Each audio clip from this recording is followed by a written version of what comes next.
यो Excel वर्कसिटमा password protected कसरी बनाउने र पासवर्ड प्रोटेक्टेड एक्सेल वर्कसिटलाई कसरी पासवर्ड रिमुभ गर्ने भन्ने कुराहरू थोरै गर्न गइरहेछौँ।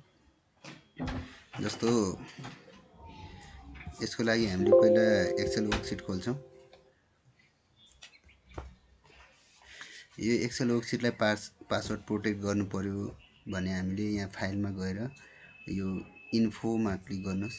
इन्फो पछि यो प्रोटेक्ट वर्कबुक भन्ने छ, यहाँबाट के गर्ने हो त्यहाँबाट डिफाइन गर्नुहोस्। त्यसपछि यसमा पासवर्ड राख्नु पर्दा इन्क्रिप्ट विथ पासवर्डमा क्लिक गरेपछि हामीले आफूले चाहेको 1 2 3 4 5 पासवर्ड राख्न सक्छौँ।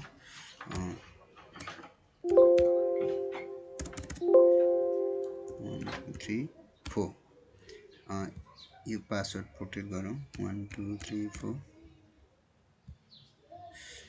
यसपछि सेभ गरिदिनुस्।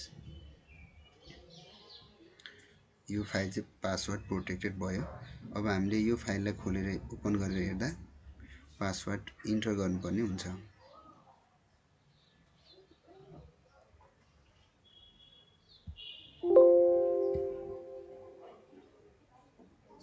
पासवर्ड इन्टर गर्नुपर्ने हुन्छ 2 3 4 पासवर्ड सेट भयो। अब मात्र ओपन गर्न सक्यो। अब हामीले यो पासवर्ड प्रोटेक्टेड फाइललाई अनप्रोटेक्ट गर्नको लागि हामीले सेम जुन फाइललाई अनप्रोटेक्ट गर्नुपर्ने हो त्यो एक्सेल फाइललाई ओपन गर्नुस्।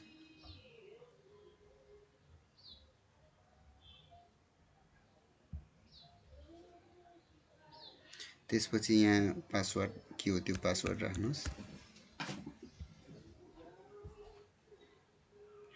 अब ओपन भयो, फाइलमा जानुस्, सेम प्रोसेस इन्फोमा जानुस्।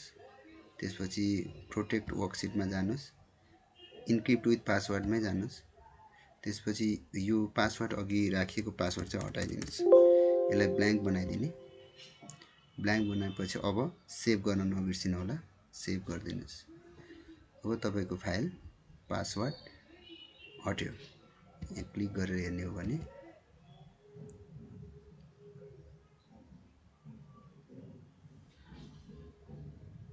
अब यसले पासवर्ड माग्दैन।